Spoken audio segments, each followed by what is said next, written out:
නමෝ තස්ස භගවතෝ අරහතෝ සම්මා සම්බුද්දස්ස.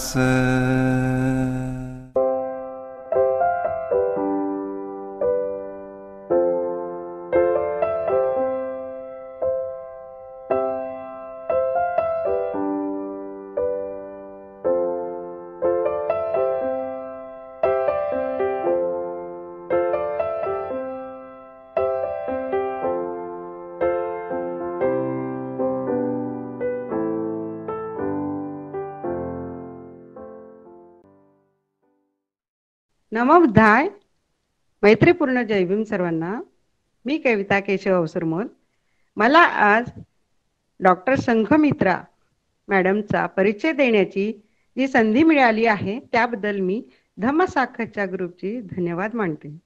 आज आपल्याला लाभलेल्या पाली साहित्य व बौद्ध धम्माच्या अभ्यासिका मार्गदर्शिका आदरणीय डॉक्टर संघमित्रा, प्रिय आदरणीय डॉक्टर संघमित्रा वसंत जाधव यांनी पाली भाषेत certificate course, diploma, degree, MA net, PGAD, MPhil तर PhD केली आहे. 2001 पासून त्या धम्म प्रचार प्रसाराचे काम करीत आहेत. 2001 सालापासून ठिकठिकाणी जाऊन आपल्या लोकांना बुद्ध विहारात घेऊन जाऊन सर्वांना वंदना गाथा शिकविणे, त्यांचे उच्चार नीट समजावून व उच्चारण करून घेणे, तसेच भगवान बुद्ध आणि त्यांचा धम्म ह्या डॉक्टर बाबासाहेब आंबेडकरांनी लिहिलेल्या पवित्र अशा गाथा ग्रंथाचे वाचन करून समजावून सांगणे, अशा प्रकारे धम्मप्रचार प्रसाराचे काम त्या करत आहेत. 2012 पासून संघमित्रा मॅडम ठिकठिकाणी जाऊन जसे खारघर, सिऊड, नेरूळ, वसई, बांद्रा, नाहूरचे बुद्ध विहार, डोंबिवली, कल्याण, बदलापूर येथे जाऊन पाली भाषेचे क्लास घेत होत्या. खारघरला मॅडम क्लास घेत असताना मी सुद्धा त्या क्लासमध्ये जॉईन केले होते. त्यांची मनाला सुखावणारी ती पाली शिकवण्याची पद्धत अप्रतिम होती. प्रत्येकाला समजेल ह्या सुरेख वाणीत शिकवणे हा त्यांचा हातखंड आहे. तसेच खारघरचे सत्याग्रह कॉलेज, विक्रोळी, कन्नमवार नगर येथील आंबेडकर भवन कॉलेज, कल्याणमध्ये बिर्ला कॉलेज अशा ठिकाणी पाली शिकवित आहेत. आता ऑनलाईन पाली क्लास चालू आहेत. लॉकडाऊनच्या काळात आपल्या मंजुळवाणीने ऑनलाईन धम्म प्रवचने देऊन धम्म बांधवांना भयमुक्त करण्याचा प्रयत्न केला. तसेच संपूर्ण गाथा अर्थासहित, व्याकरणासहित आणि त्यातील असलेल्या धम्मकथांसहित शिकविल्या. यूट्यूबवर जयमंगल अठ्ठगाथांचे विवेचन असा सुरेख व्हिडिओ प्रसिद्ध आहे. फेसबुकवर थेरी संघमित्ता, बुद्धकालीन थेरी, जयमंगल अठ्ठगाथेचे संपूर्ण विवेचन असे व्हिडिओ आहेत. तर चला आता आपण शांतमय वातावरणात अतुल्यमय धम्म डॉक्टर संघमित्रा मॅडमच्या अमृतवाणीने श्रवण करूयात. नमोबुद्धाय. जय भीम. नमो तस्स भगवतो अरहतो सम्मा संबुद्धस्स.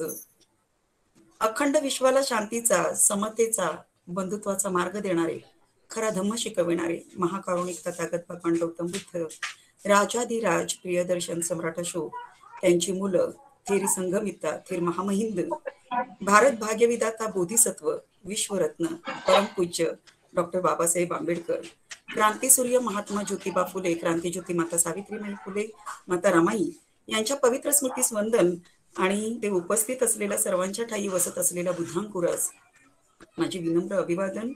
माझे आईवडील, मावशी, माझे गुरु विपස්සना आचार्य कुंडलिक अहिरे गुरुजी यांना वंदन. तसेच धम्मसाखरच्या ग्रुप समूहाचे खूप खूप आभार. खास करून मिसाळकर सर यांचे आभार आणि तसेच नैना तांबे मॅडम आणि सर्व टीमचे आभार.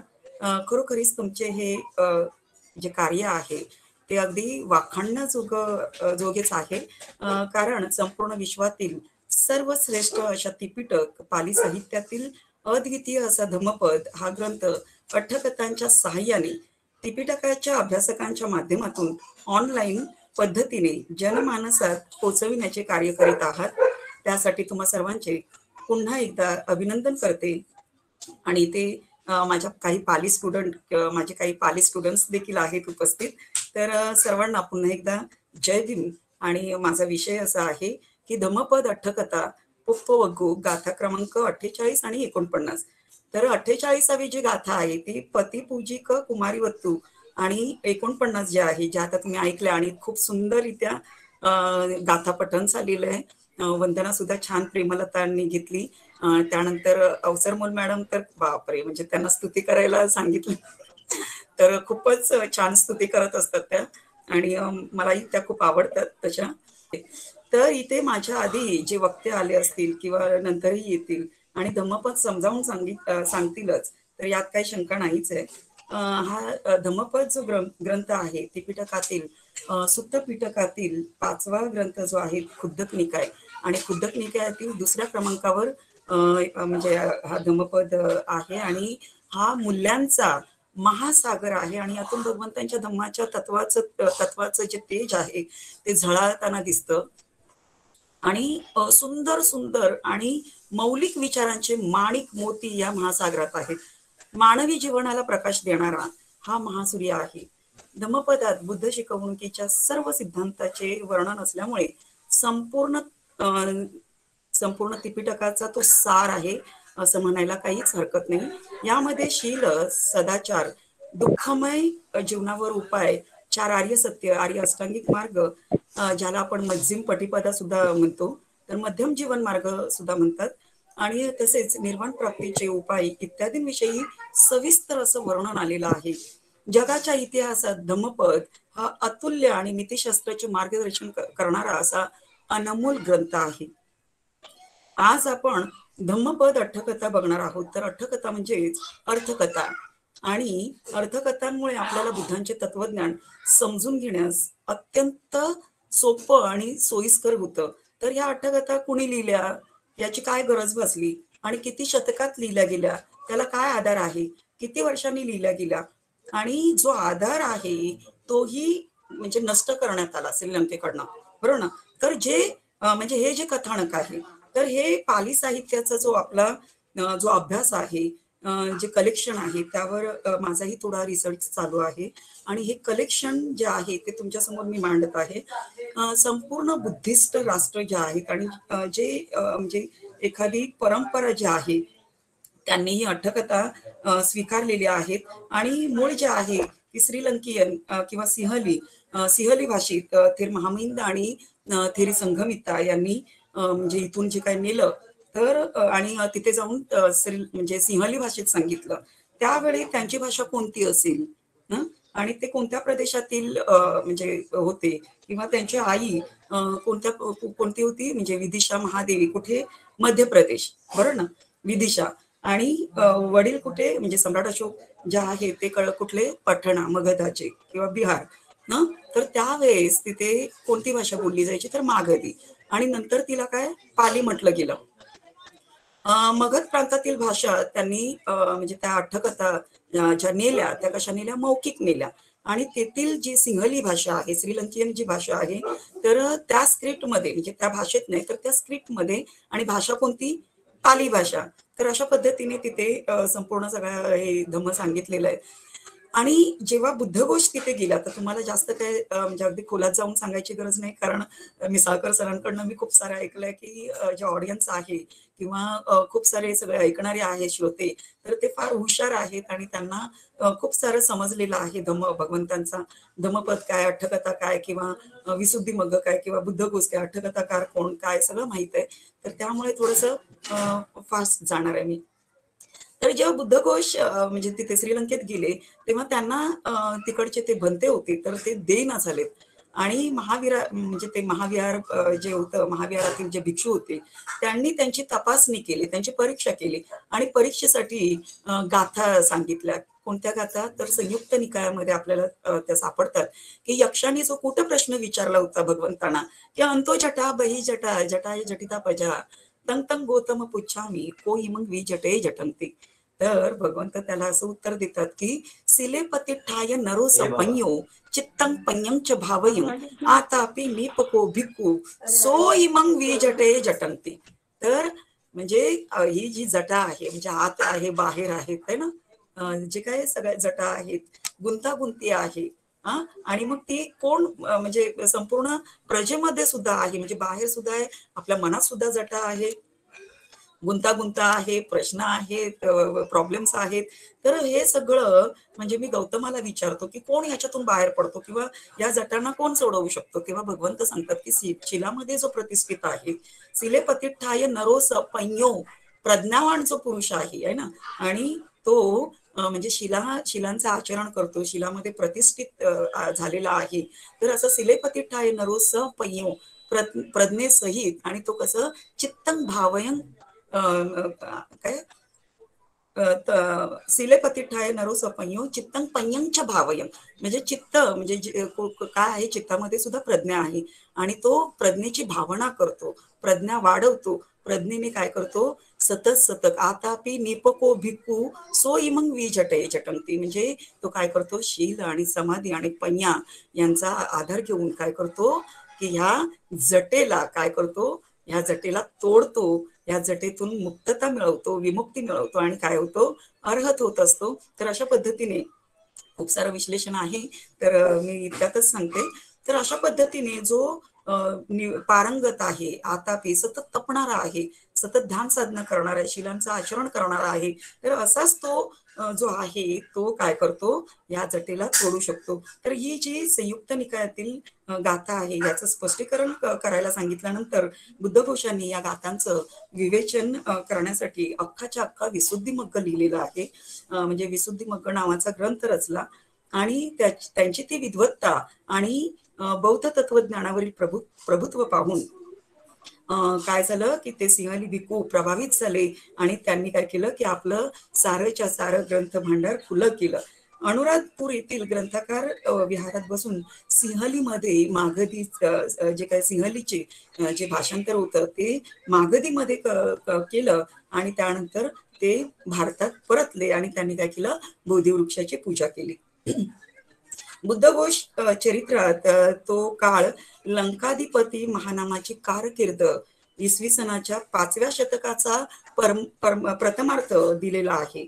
मूळ पालीमध्ये धम्मपदांच्या फक्त गाथा आहेत, पण अर्थकथांमुळे आपल्याला त्या गाथांच्या मागचा जो प्रसंग आहे, ती घटना आहे ती समजते, त्यावरून त्या गाथा पण समजतात. त्यामुळे बुद्धघोष व इतर अट्टकथाकारांचे आपण आभार मानले पाहिजेत, आपण आभारी असलं पाहिजे. तर इथे धम्मपद अट्टकथेतील 48 नंबरची जी गाथा आहे ती अशी आहे की पुप्पाणी एव पचिनंतं व्यासत्त मनसं नरं अतित्तं एव कामेसु अंतको पूरते वसंती. याचा अर्थ काय होतो की राग, दोष आणि मोह इत्यादी अशा विकार जे पुष्प आहेत, विकार पुष्प म्हटलेलं आहे ते. तर विकार पुष्पांना निवडण्यातच जे लोक व्यग्र असतात अशा कामांध लोकांना मृत्यूची जी देवता आहे, यमराज म्हटलेलं आहे त्याला, आपल्या बाहूत ते अतृप्त अवस्थेत असतानाच ओढून घेते. पुप्पाणी हेवाती मग धम्मदेसनं सत्ता सावत्तियं विहरंतो पतिपूजिकं नाम कुमारिकं आरभ कथेसी वत्तू तावतींच देवलोके समुत्थितं. म्हणजे काय की श्रावस्ती येथील जेतवन विहारात विहरत असताना भगवान बुद्धांनी पतिपूजिका कुमारिकाला उद्देशून ही गाथा म्हटलेली आहे. ही 33 देवलोकातील गोष्ट आहे असं म्हटलेलं आहे. तर तत्थ किर मालभारी नामदेव पुत्तो तच्चरा सहस्स परिउत्तो उय्यानं पाविसी पंचसता देवधीतरो रुखंग आरुह्य पुप्पाणी पातेंती. पंचसता देवधीतरो रुखंग आरुह्य पुप्पाणी पातंती पंचसता पतितानी पुप्पाणी गयत्वा देवपुत्तं अलंकरोंती. तर याचा अर्थ असा होतो की तेथे 33 देवलोकात मालभारी नावाचा देवपुत्र जो आहे, तर मालभारी नावाचा जो देवपुत्र आहे आणि तो हजार अप्सरांनी वेढलेला असा उद्यानात किंवा बागेत त्याने प्रवेश केला आणि 500 देवपुत्रांनी झाडावर चढून म्हणजे ज्या देवी आहेत त्यांनी झाडावर चढून ते काय करत होते की फुलं खाली पाडत होते आणि 500नी त्या पडलेल्या फुलांना घेऊन देवपुत्राला अलंकृत करीत होत्या. आणि त्यातील एक जी देवी होती ती म्हणजे असं म्हटलेलं आहे की झाडावरील फांदी तुटून पडावी तशी ती तेथून निघून मरून च्युत होऊन दिव्याच्या ज्योतीप्रमाणे शांत झाली, मरण पावली. तिने श्रावस्तीतील एका कुलीन घरात जन्म घेऊन तिला जाती काले पालीमध्ये जण आहे म्हणत ज म्हणतात, तर जाती काले जातीसरा हुतवा म्हणजे पूर्वजन्माचे ज्ञान, पूर्वजन्म आठवण्याचे ज्ञान प्राप्त होते. त्यामुळे तिला आठवले की पूर्वजन्मात ती 33 देवलोकात मलभारीच्या कित्येक बायकांपैकी एक होती. सर्वजण बागेत मौज मजा करीत असताना ती मरण पावली होती. म्हणून ती भिक्षूंना दान पुण्यकर्म करीत असे, जेणेकरून 33 देवलोकात जन्म घेऊन पुन्हा मलबारीची पत्नी व्हावी अशी ती नेहमी प्रार्थना करीत असे. ती भिक्षूंना दान देत पुण्यकर्म करीत सतत अशीच प्रार्थना करीत असे. तेव्हा भिक्षूंनी तिला पतिपूजिका असे नाव दिले. ती सुद्धा भिक्षूंची सेवा करी, त्यांना आसने देई, आसनं म्हणजे अंतरणं किंवा पाणी भरून ठेवणं किंवा सगळी सोय म्हणजे भिक्षूंना जे काही सोयीस्कर होईल तशी ती काम करीत असे. आणि त्यानंतर तिने 4 मुलांना जन्म दिला. ती 4 मुलांची आई झाली आणि त्यानंतर पृथ्वीवरील जे आयुष्य असतं किंवा जेवढं म्हणजे 100 आपण पृथ्वीवरचं म्हणतो, तर ते जगत असताना एके दिवशी दान देऊन, पूजा करून, धम्म ऐकून, शिक्षापदांना स्वीकारून, आचरण करून, शिलांचे आचरण करून दिवस संपताना त्यावेळी कोणत्या तरी रोगाने ती मरण पावली आणि पुन्हा देवपुत्र जो होता मलबारी त्या तिच्या नवऱ्याजवळ पुन्हा अवतरली. आणि तेव्हा मलभारीने तिला असं विचारलं की अगं तू सकाळपासून गेली होतीस ना, म्हणजे कुठे दिसलीच नाही, सकाळपासून गेली कुठे होतीस हा, आणि म्हणजे आता तू येते संध्याकाळ झाल्यावर. तर त्यावेळेस तिने ना म्हणजे त्या तिच्या नवऱ्याला संपूर्ण सगळं ते जे काही वृत्तांत आहे की म्हणजे इथून मी मरून कशी पृथ्वीवर म्हणजे जन्म घेतला आणि एका कुलीन घरात कसा माझा जन्म झाला ते सांगते. ती इथून मरून श्रावस्तीतील एका कुलीन घरी जन्मास आले आणि 16 वर्षांची झाल्यावर लग्न झालं. त्यानंतर 4 मुलांना जन्म दिला आणि त्यानंतर दानधर्म पुण्यादी कर्म करून तुमचीच भावना करून मी पुन्हा येते जन्म घेतला. तेव्हा मलबारी देवपुत्र म्हणतो की या मनुष्यांना किती कमी कमी आयुष्य असतं नाही, आणि तरी सुद्धा किती प्रमादी असतात, किती माज करतात. म्हणजे देवपुत्र म्हणतोय आपल्या बायकोला. आणि तो सांगतो की मनुष्यांचे जे 100 वर्ष तर हे 33 देवलोकातील एक रात्र आणि एक दिवस, तर त्या रात्री जर का धरल्या तर 30 रात्रींचा एक महिना असे 12 महिने, 12 महिन्यांचं एक वर्ष आणि त्या 1000 वर्षांचे दिव्य वर्ष एवढे 33 देवतांचे आयुष्य असते. त्यामुळे म्हटले आहे की दिव्य सुखाच्या तुलनेत मनुष्य राज्य बिचाऱ्यांचे काही मूल्य नाही. आणि एवढे आयुष्य कमी असतानाही मनुष्य प्राणी एवढा उत्माद करतो, प्रमादी असतो, माज करतो. तर याचा उल्लेख म्हणजे आपल्याला बघितलं तर अंगुत्तर निकायातील उपोसत सुत्ता आहे आणि मी त्याच्याबद्दल आता बोलणार नाही.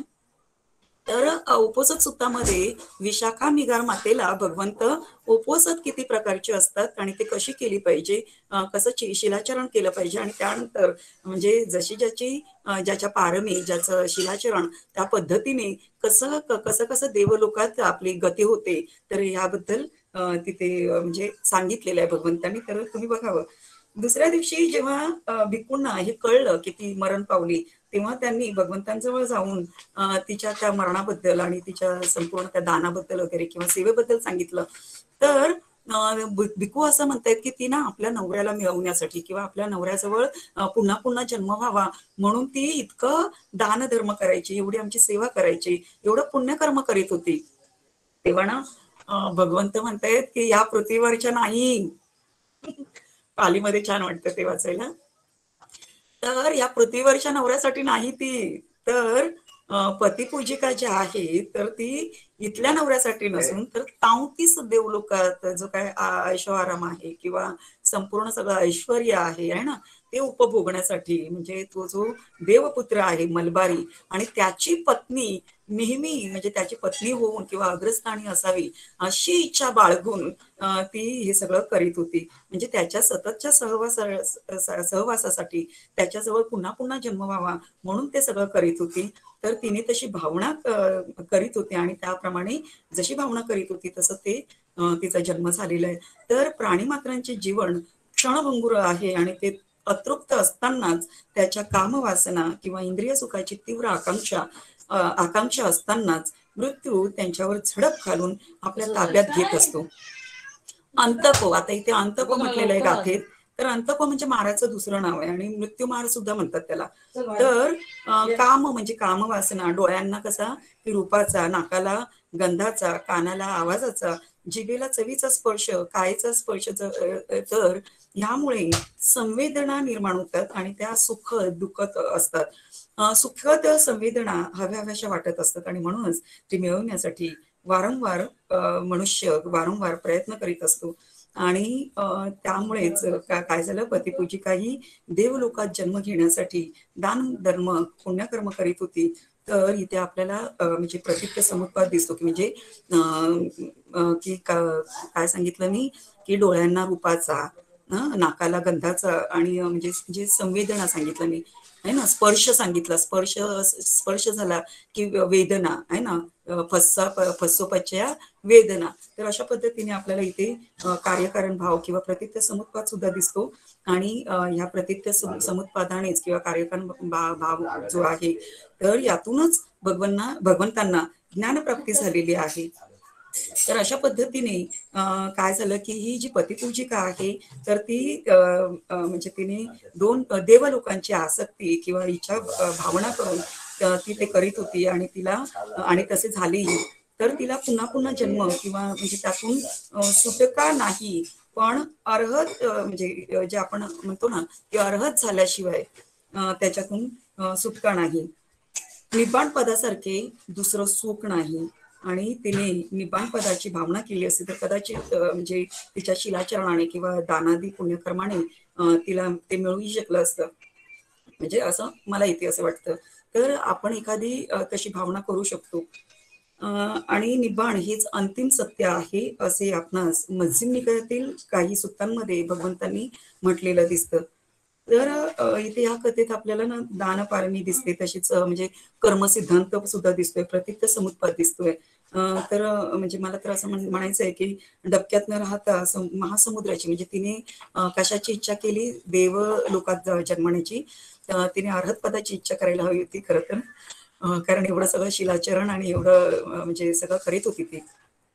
तर डबक्यात न राहता महासमुद्राची इच्छा केली पाहिजे असं मला इथे म्हणावंसं वाटतं. आणि त्यानंतरची दुसरी गाथा जी आहे, पहिली गोष्ट संपलेली आहे. आता दुसरी गाथा जी आहे ती 49 नंबरची. यथापि भमरो पुप्पं वनगंधं अहेठयं पलेती रसमादाय एवं गामी मुनिचरे. अर्थ, ज्याप्रमाणे भुंगा एखाद्या फुलातील रंग आणि त्याच्या गंधाची हानी न करता त्यातील रस घेऊन जातो, त्याप्रमाणे मुनीने कुणाला कसल्याही प्रकारचा त्रास न देता भिक्षाटन करावे. यथापि भमरो पुप्पंती इमंग धम्मदेसनं सत्था सावत्यं विहरंतो मच्छर्य कोसीय सेठ्ठीं आरभ्य कथेसी तस्सवत्तो राजगहे समुत्थितं. तर अर्थ असा की जेतवन विहारात विहरत असताना भगवान बुद्ध मुख्य शिष्य जे आहेत महामुग्गलायन आणि एक कंजूस श्रीमंत कोसीय यांना उद्देशून म्हणतात. तर राजगृहाजवळ ना सकारा नावाच्या खेड्यात कोसीय नावाचा एक श्रीमंत पण कंजूस असा माणूस राहत होता आणि तो त्याच्या जे काही मिळकत आहे किंवा प्राप्ती जे आहे किंवा त्याच्याकडे जे काही आहे तर लहानातला लहान किंवा छोट्यातला छोटा हिस्सा सुद्धा दान करण्यास कधीच इच्छुक नसायचा. आणि एक दिवस काय होतं की तो आणि त्याची पत्नी ना काय करतात की एक पदार्थ असतो काय धिरडी म्हणून पदार्थ असतो आणि ते ना आपल्या घराच्या वरच्या मजल्यावर म्हणजे ते बनवत असतात. माझ्या काही पाली स्टुडंट आहेत, नंतर तुम्हाला धिरडी काय असं ते सांगतील समजावून. तर तो धिरडी जो प्रकार आहे ते बनवत असतात का तर कोणी बघू नये आपण बनवतोय आणि मग कोणीतरी मागतील किंवा कोणाला द्यावं लागेल म्हणून गपचूप गपचूप घराच्या वरच्या मजल्यावर बसून ते दोघे जण बनवित होते. आणि हा आणि काय झालं की सत्ता एक दिवस पच्चू समये महाकरुणा समापत्तितो उठ्ठाय सकल लोक धातुयं बोधनीय बंधवे ओलोकेंतो 45 योजन मत्तके वसंतस्य सेठिनो स प्रजापतिकस्य सोतापत्ती फलस्य रूप निश्चयं अद्दस. याचा अर्थ काय की भगवान बुद्ध एके दिवशी पहाटे महाकरुणा समापत्तीतून उठून जगाचे अवलोकन करीत असताना त्यांच्या दृष्टिक्षेपात आले की 45 योजन दूर राहत असलेले जो सृष्टी आहे आणि तो आपल्या पत्नी समवेत काही थोड्याच वेळात काय होणार आहे सोतापत्ती फळ प्राप्त करणार आहे. एक म्हणजे सोतापत्ती फळाच्या अगदी जवळच आहेत ते दोघी जण. आणि मग असं बघितल्यानंतर असं पाहिलं त्यांनी आणि मग बघितल्यानंतर काय केलं भगवंतांनी त्यांचा जो अग्रशिष्य त्यांचे जे अग्रशिष्य आहेत भंते महामोगलायन यांना त्या श्रीमंताच्या घरी जाऊन त्या दोघा उभयतांना घेऊन येण्यास सांगितले. आणि भंते तिकडे गेले म्हणजे खूप चमत्कार करतच गेले आणि तिथे गेल्यानंतर खिडकी समोर उभे राहिले आणि त्या श्रीमंत कंजूस माणसाने त्यांना म्हणजे जायला सांगितलं जा इथून निघ. तर भंते शांतपणे म्हणजे तिथेच उभे राहिले अजिबात हल्ले नाही तिकडनं आणि तसेच उभे राहिले. तेव्हा त्याने काय केलं वैतागून आपल्या पत्नीला सांगितलं की काय कर छोट्यातली छोटी धिरडी बनवून त्याला दे आणि घालव इथून.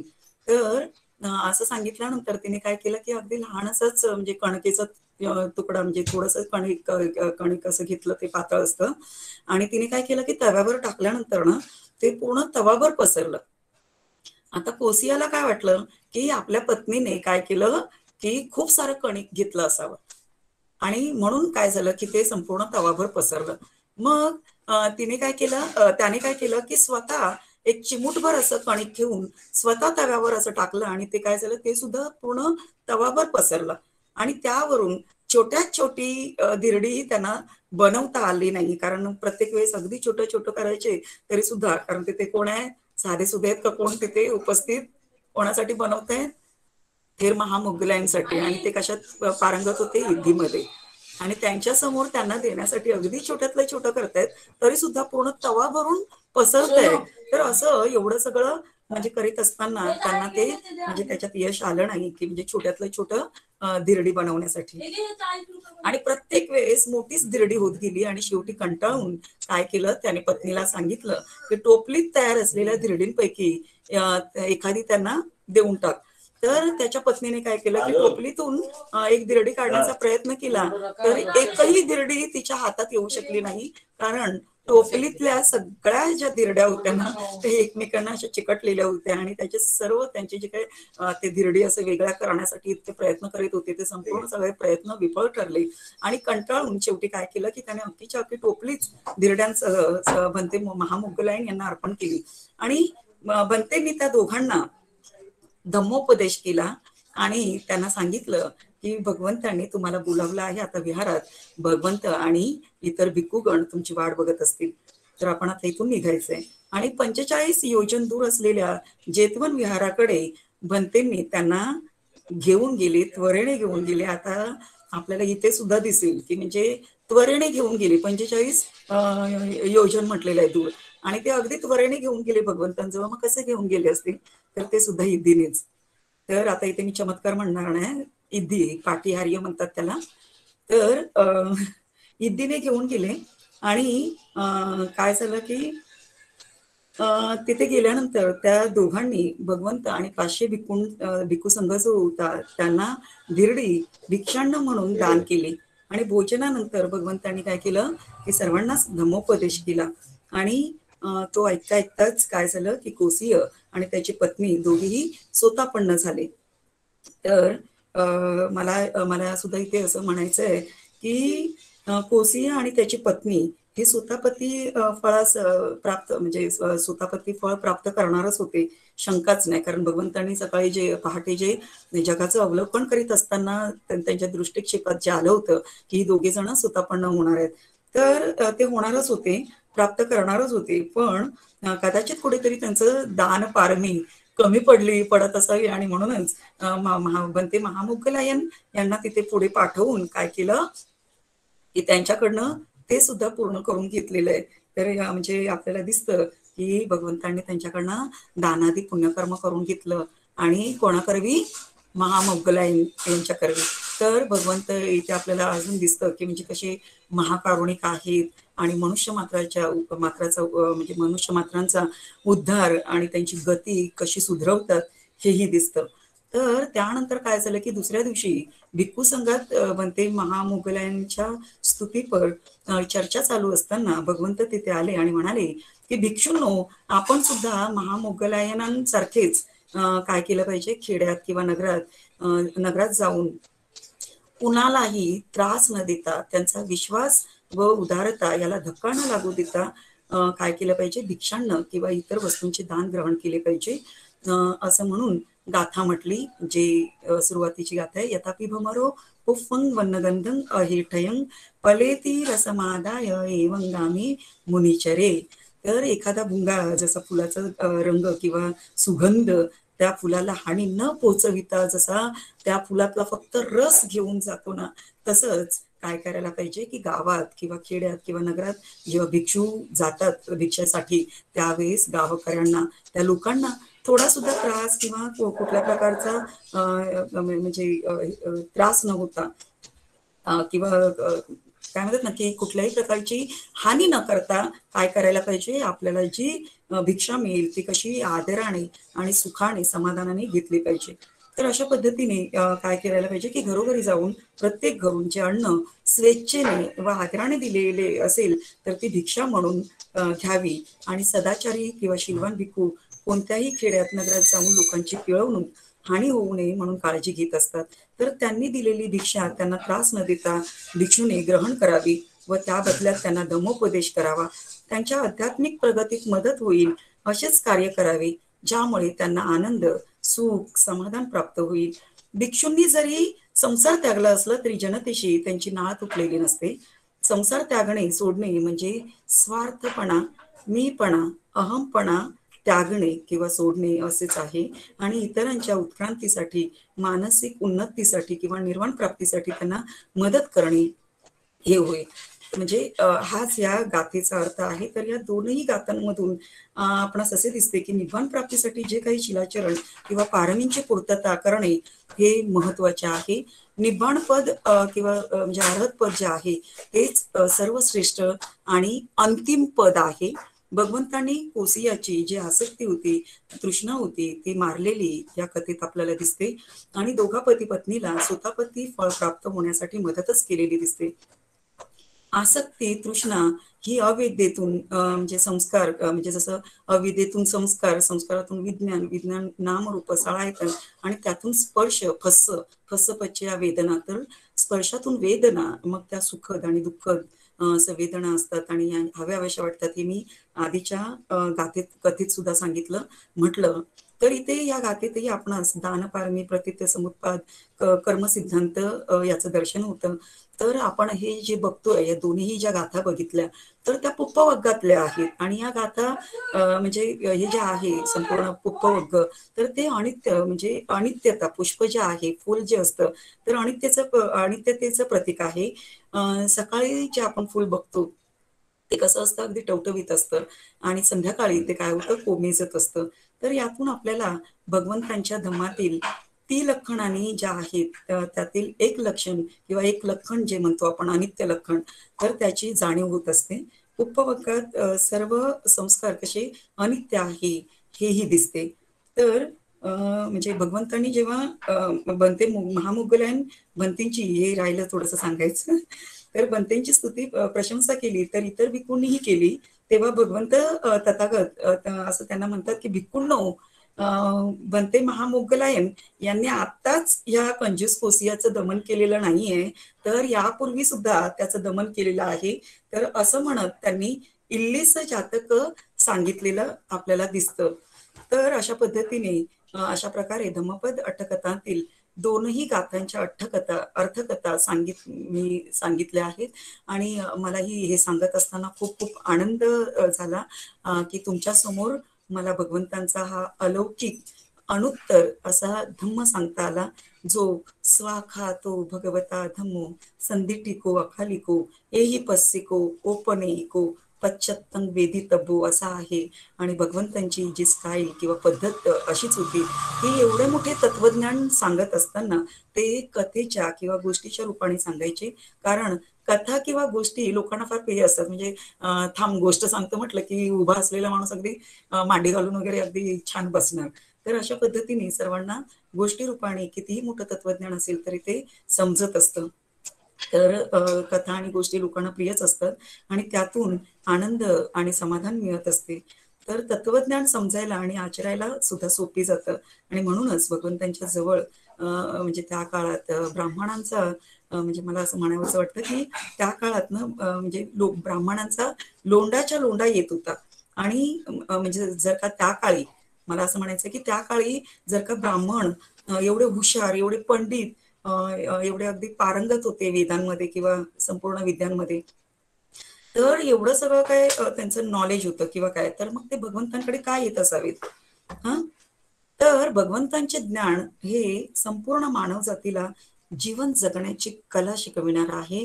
आणि ह्या जन्म मरणाच्या भवचक्राच्या फेऱ्यातून विमुक्त होण्याचा मार्ग जो चार आर्य सत्य आणि त्यातून म्हणजे चार आर्य सत्यातूनच आपल्याला दुःख निरोध गामिनी पटिपदा म्हणजेच अरिय अठ्ठंगिको मग्ग जो आहे त्यातून म्हणजे निब्बाणाकडे जाणारा जो विमुक्तीचा मार्ग आहे. आणि त्याची उदाहरणे म्हणून या धम्मपदातील ज्या गाथा म्हणजे ह्या गाथा आहेत आणि त्यांच्या मागे काही प्रसंग, काही घटना घडलेल्या आहेत आणि त्या आपण आज धम्मपद अट्टकथांद्वारे कळतात. आणि आज मला त्या तुम्हाला इथे सांगता आल्या. असेच जे पाली साहित्याचे अभ्यासक आहेत त्यांनीही अशा रीतीने लोकांपर्यंत भगवंतांचा धम्म पोचविला पाहिजे, त्यांना समजावला पाहिजे, कारण ही काळाची गरज आहे. आपण सुद्धा म्हणजे संपूर्ण सगळ्यांनी हे सगळं समजून घेऊन याचा अभ्यास करून काय केलं पाहिजे की इतरांना समजवायला पाहिजे. आणि म्हणजे बुद्ध धम्माचा जो बौद्ध धम्म आहे, बुद्ध धम्म आहे, बुद्धांनी जो धम्म मार्ग सांगितलेला आहे, तर आणि पाली साहित्याचा किंवा पाली भाषेचा प्रचार प्रसार झाला पाहिजे आणि सगळ्यांना शहाणं करत गेलं पाहिजे.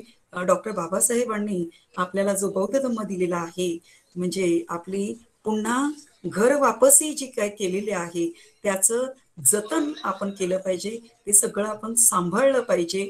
आणि सारा भारत बौद्धमय म्हणजे तसं डॉक्टर बाबासाहेब आंबेडकरांनी या भारत देशाला संविधान देऊन केलेलंच आहे. तर ते जे काय आहे केलेलं सगळं, तर ते आपण सांभाळायचं काम आपलं आहे, त्याचं जतन करण्याचं काम आपलं आहे. तर असं समजून संपूर्ण सगळ्यांनी कार्यरत असायला पाहिजे. नाही तर पुन्हा म्हणजे ते जुने दिवस यायला काही वेळ लागणार नाही. आणि त्यासाठी मला असं म्हणायचंय की आपण स्वतः दक्ष राहणं आणि इतरांना दक्ष राहण्यास सांगणं हे फार मोठं काम आहे. आणि खरोखरीच ते काम आज धम्मसाकतच्या ग्रुप करीत आहे. त्याचे तसेच खास करून पुन्हा एकदा दयानंद मिसाळकर सर आणि नैना तांबे मॅडम यांची आभार मानते. तसेच माझे पाली स्टुडंट इथे उपस्थित आहेत, त्यांचे सुद्धा आभार मानून मी इथेच थांबते. जय भीम, जय भारत. साधु जय भीम, जय भारत. साधू साधू साधू साधु आज तुमचा साधू आवाज ऐकून साधू खूप छान साधू. वाटलं. जर कुणाचे काही प्रश्न असतील तर त्यासाठी हा मंच खुला आहे.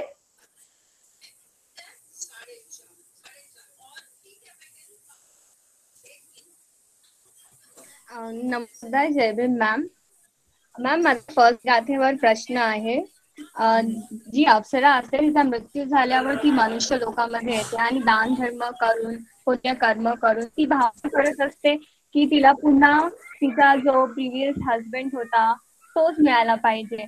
हिंदू धर्मामध्ये आपण पाहतो की खूप मुली चांगला हसबंड मिळण्यासाठी काम करत असतात.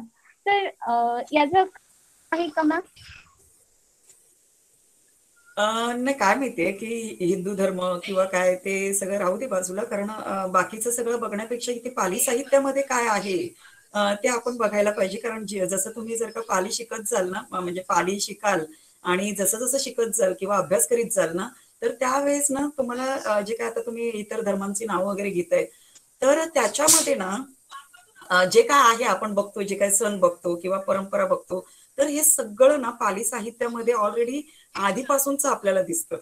आलं का लक्षात? की म्हणजे आणि मग असं म्हणावं असं वाटतं की पाली साहित्यातून किंवा बुद्धांच्या तत्वज्ञानातूनच हे तिकडे सगळं गेलेलं आहे. त्यामुळे असं म्हणू नका की तिकडे तसं करतात तर ते आपल्याकडे तसं. तर इथे ऑलरेडी कसं असतं की मी तुम्हाला म्हणजे म्हणत असतं, आता सांगत असताना म्हटलं की आपण जशी भावना करतो बरोबर ना, तर तसं, कारण कसं असतं प्रबळ इच्छा म्हणतात त्याला, आणि त्यासाठी आपण नुसतंच म्हणजे काहीच करत नाही आणि उगाच इच्छा करतो तेव्हा पण पूर्ण होत नाही. तिने तसं शिलाचरण केलेलं आहे, पुण्यकर्म केलेलं आहे, दानधर्म केलेलं आहे आणि तिने ती तशी भावना केलेली आहे की म्हणजे त्याच पतीकडे आपल्याला म्हणजे पुन्हा सहवास त्या पतीचा मिळावा वगैरे. तर हे सगळं ऑलरेडी आधीच आहे. नंतर मग बाकी लोकांनी घेतलं असेल आणि ते त्यांनी इकडून घेतलं असं म्हणा. Yes ma'am, I agree. Ma'am, देवलोकातील एक दिवस तिने इथे तिचे शंभरी पूर्ण होईपर्यंत तिने दान आणि खूप पुण्य केले. तर म्हणजे त्यांच्या लोकांमध्ये फक्त एकच दिवस होता? नाही, मी तुम्हाला ते सांगत असताना म्हटलं पण की उपोसत सुत्तामध्ये म्हणजे अंगुत्तर निकायातील उपोसत सुत्तामध्ये याचा उल्लेख आहे. तुम्हाला संपूर्ण सगळे देवलोक सुद्धा म्हणजे गती ज्या आहेत आपल्या की म्हणजे याम किंवा चातुर्माराजिक, तुषित, तांतीस आणि निमानवती, निमाणवसवती, तर यामध्ये म्हणजे जसं इथे 50 रात्री 50 दिवस, तर तिकडे पहिला जो देवलोक आहे त्याच्यामध्ये 1 रात्र 1 दिवस. आणि त्या म्हणजे त्यांचे ते मी ते म्हटलं तुम्हाला आता मगाशी सांगत असताना की असं म्हणजे ते हजारो वर्ष दिग्वर्ष सांगितलं मी एक मिनिटाचं की हा, मी तुम्हाला असं सांगितलं की 30 रात्री म्हणजे 1 महिना आणि असे 12 महिने म्हणजे 1 वर्ष, आणि त्या म्हणजे आपलं 1 वर्ष ना त्या 1000 वर्षांचे 1 दिव्य वर्ष एवढं 33 देवलोकांचं आयुष्य आहे. म्हणजे आपल्याकडचं 1 वर्ष ना त्यांचे म्हणजे आपल्याकडचं 1 वर्ष असे हजारो वर्ष करून जे दिव्य वर्ष त्यांचं असतं ते तेवढे त्यांचं आयुष्य असतं असं म्हटलेलं आहे. आणि याचं सविस्तर वर्णन तुम्हाला अंगुत्तर निकायातील उपोसत सुत्तात बघायला मिळेल. Okay, thank you ma'am. मॅडम, एक प्रश्न होता. हा, बोला ना. म्हणजे ती 33 लोकातून तिने मनुष्य म्हणून जन्म घेतला, स्त्री झाली ती, आणि ती स्त्री असताना तिला 33 लोकातलं सगळं आठवत होतं, म्हणजे तिच्याजवळ युक्ती होती का? हो, असू शकेल. आठवत होता म्हणजे तिला पूर्वजन्म आठवत होता आणि म्हणून तिने तो मिळण्यासाठी प्रार्थना केली. हो ना, कारण ती जर का म्हणजे आता एकदाच अशी नसेल ना, ती प्रत्येक वेळेस तसंच करत असेल. कारण कसं असतं माहितीये का, की इकडे तर ना देव लोक आहेत ना, म्हणजे मनुष्य लोकांना तुच्छच समजतात. कारण कसं आहे की आता आपण बघितलं की मलबारी कसा म्हणतो आपल्या बायकोला की अरे हे लोक कसे प्रमादी असतात, कसे विकारांनी भरलेले असतात किंवा काय, ओके आहे ना, असं पण म्हणतात. आणि इकडे तर ना हे प्रमाण आहे. प्रमाण म्हणजे जर का तुम्ही बघितलं 31 प्लेन्स ऑफ एक्झिस्टन्स जर का बघितलं पालीमध्ये की पाली साहित्यामध्ये, तर मनुष्य जो आहे तो 5व्या क्रमांकावर आहे. ओके, म्हणजे मनुष्यापासून खाली बघितलं ना तर सगळं विनिपातक आहे, बरोबर ना. म्हणजे पहिल्या नंबरवर काय आहे, निरय, नंतर असुर, निरय, तिरच्छाण, नंतर पेत, असुर आणि मनुष्य. ओके, मग मनुष्यापासून वरती आहे ना सगळं औपपातिक आहे, म्हणजे सगळे देवलोक आहेत. म्हणजे प्रमाण आहे की म्हणजे तुम्ही म्हणूनच ती आली ना, इथे आली. कुठे आली? मनुष्य लोकात आली ती चांगली कर्म करायला. ती म्हणजे मी इथे येऊन तिने इथे येऊन काय केलं की भिक्खूंना दान धर्म करायची, त्यांची सेवा करायची आणि पुण्यकर्म करीत होती, शिलाचरण करीत होती. तर इथे इथे म्हणजे मनुष्य लोक किंवा मनुष्य जन्म किती महत्वाचा आहे बघा, की इथेच ठरवलं जातं, इथल्या तुमच्या कर्मांवरच ठरवलं जातं. इथे कर्मसिद्धांत पण दिसतो आपल्याला, की इथेच ठरवलं जातं की तुमची कर्म कशी आहेत आणि त्या कर्मांमुळे जर का अकुशल कर्म असतील तर कुठे जाणार तुम्ही, सरळ खाली खाली जाणार. आणि जर का तुम्ही इथे येऊन पुण्यकर्म कराल, कुशल कर्म कराल, शिलाचरण कराल तर कुठे जाल तुम्ही, वर जाल, म्हणजे देवलोकात तुमची गती होणार आहे असं इथे सांगितलेलं आहे. म्हणजे इथे आपल्याला प्रमाण सुद्धा दिसतं आहे ना, की म्हणजे ती देवलोकातून च्यूत होऊन, म्हणजे आता तिला भीती वाटते की मी म्हणजे याची पत्नी होऊ शकत नाही किंवा काय, आणि मग ती तिथून मरून मनुष्य लोकात येते आणि 100 वर्ष आपलं आयुष्य आहे, म्हणजे तिथे लग्न होतं तिचं, तिला मुलं होतात आणि त्यानंतर म्हणजे एवढ्या कालावधीत ती संपूर्ण सगळं दानधर्म करीत असते, भिक्खूंची सेवा करीत असते आणि असं सगळं करून नंतर तिचं आयुष्य संपल्यानंतर ती इथून मरून पुन्हा देवलोकात जात असते. तर आपल्याला हे चांगलं म्हणजे प्रमाण दिसतं इथे की मनुष्य जन्म किती महत्वाचा आहे आणि मनुष्य जन्मात येऊन कसं, आणि म्हणूनच प्रत्येक वेळेस भगवंत सांगतात ना की दक्ष राहा, जागृत राहा, अपमादो अमतं पदं पमादो मच्चुनो पदं अपमत्ता न मियंती ये पमत्ता यतामता. काय अप्रमादी राहा, दक्ष राहा सांगतायत भगवंत. कारण आता जे काय आपण कर्म करीत आहोत ना ते सुद्धा पूर्वजन्मात जातं ना. म्हणजे आता एक तासापूर्वी आपण म्हणजे ह्या कार्यक्रमात नव्हतो, आता आहोत. आता याच्या नंतरच्या 1 तासानंतर आपण या कार्यक्रमातून बाहेर असो, म्हणजे काय आलं, आपला हा पूर्वजन्म झाला किंवा भूतकाळात जमा झालं की नाही सगळं. तर प्रत्येक क्षण हा भूतकाळात जमा होणार आहे, तो पूर्वजन्मात जाणार आहे आणि त्याचं फळ म्हणजे पूर्वी केलेलं किंवा आता केलेलं कर्म जे आहे तर त्या कर्माची फळं किंवा त्याचे विपाक आपण म्हणजे भोगत असतो किंवा उपभोगत असतो. तर समजलं.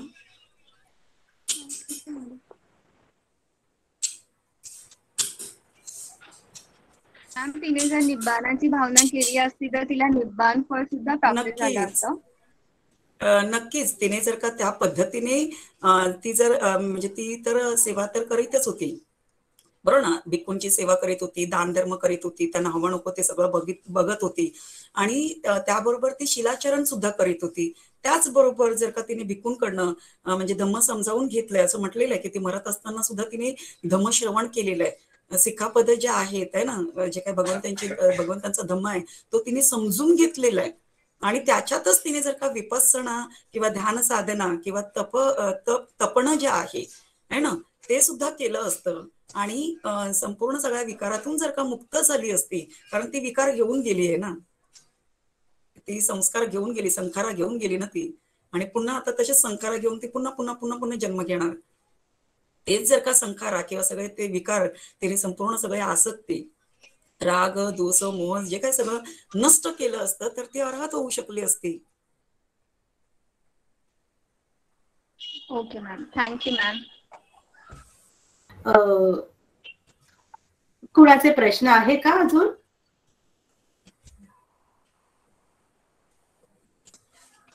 खूप छान संघमित्रा मॅडम, खूप छान सांगितलं तुम्ही दोन्ही कथा, अगदी सुंदर. तर सर मिसाळकर सर आता आपल्याला यावर मार्गदर्शन करतील अशी मी त्यांना विनंती करेन. नमो बुद्धाय.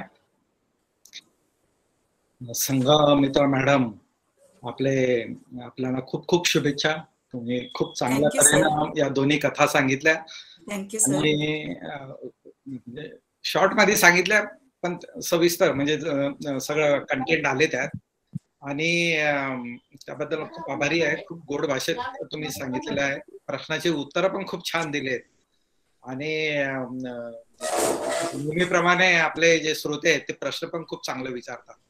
म्हणजे विषयाला धरून प्रश्न आणि विषयाला धरून उत्तर हे आपल्या या कार्यक्रमाचं वैशिष्ट्य आहे. वेळेवर सुरू होणं, वेळेवर संपणं. कधी कधी उशीर होतो, काही विषय जास्त प्रश्न उत्तर असतात.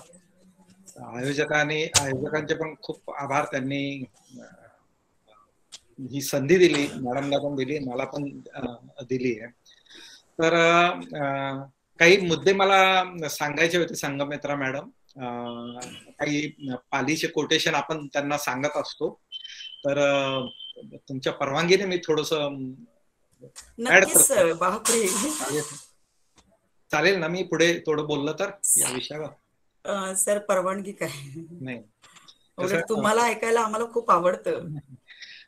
वक्ता मेन असतो, पण काही वेगळे मुद्दे आहेत मला तेवढंच हायलाइट करायचे आहेत. कथा तर समजलेलीच आहे. तर ही कथा म्हणजे एका म्हणजे देवतेची आहे, देवकन्येची आहे, जी की स्वर्गात आहे आणि ती काही फुलं वेचत असते. दाशा किंवा अप्सरा असतात त्या, पण जो देव असतो, जो मेन देवता असते, त्यांच्यासाठी ते आहार बनवत असतात, त्यासाठी फुलं वेचत असतात. म्हणजे 500 झाडावर असतात देवता देवकन्या आणि 500 खाली असतात. म्हणजे वरच्यानी फुलं झाडायचे खाली आणि खालच्यानी उचलायचे आणि त्याचा हार बनवायचा, असं ती काही प्रोसेस आहे. पण त्या ह्याच्यात तिचं जीवन संपतंय त्या देवकन्येचं, त्यामुळे ती मनुष्य योनीत ती जन्मते. पण तिचं एकच मिशन असतं की मला पुन्हा तोच पती पाहिजे म्हणून. म्हणजे तिचं फार जास्त अटॅचमेंट असतं तिथे. नंतर मॅडमने सांगितलंच आहे की बौद्ध भिक्खू जे त्यांच्या संपर्कात येते, तिथे दान धर्म करते, पण तिची भावना जी आहे ना, ऑब्जेक्ट ऑफ मेडिटेशन किंवा ती ध्यान कशावर करते, तर मला तो लोक मिळायला पाहिजे आणि तिथेच जायला पाहिजे जिथून मी आले. तिला तेवढी इद्दी होती प्राप्त की तिला पहिल्या जन्माचं ज्ञान होतं आणि पुन्हा तिला तिथेच जायचं होतं. मग आता खूप चांगला प्रश्न पण विचारला की ती अनंत झाले असते का? तर देव लोकात जे येते म्हणजे स्वर्ग जो आहे किंवा तावतींच लोक जे मॅडमनी सांगितलं, तो 7व्या क्रमांकावर आहे फक्त. 31 लोक जे आहेत बुद्धिस्ट कॉस्मॉलॉजी मध्ये, त्याच्यात फक्त 7व्या क्रमांकावर ते आहे. आणि तिने म्हणजे 8वा क्रमांक पण नाही मागितला. म्हणजे स्वर्गाच्या वर जे देवलोक आहेत ते पण मागितलं, कारण तिला माहित पण नव्हतं. पण जर तिने बुद्धाचे प्रवचन जर व्यवस्थित ऐकले असते तर होऊ शकतं तिची ती अटॅचमेंट पण कमी झाली असती आणि मग पुढे म्हणजे ती भिक्खुनी झाली असती तर अनंतही झाली असती.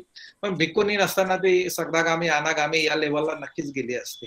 तर तो एक विषय होता. आणि दुसरा विषय जो आहे की स्वर्गातला एक दिवस एक रात्र म्हणजे मनुष्यचे 100 वर्ष, हे काउंटिंग बऱ्याच वेळा आलेलं आहे. म्हणजे या कथेत आलेलं आहे.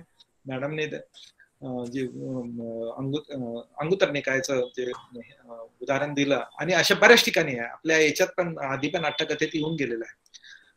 1 day 1 night of heaven is equal to 100 human years.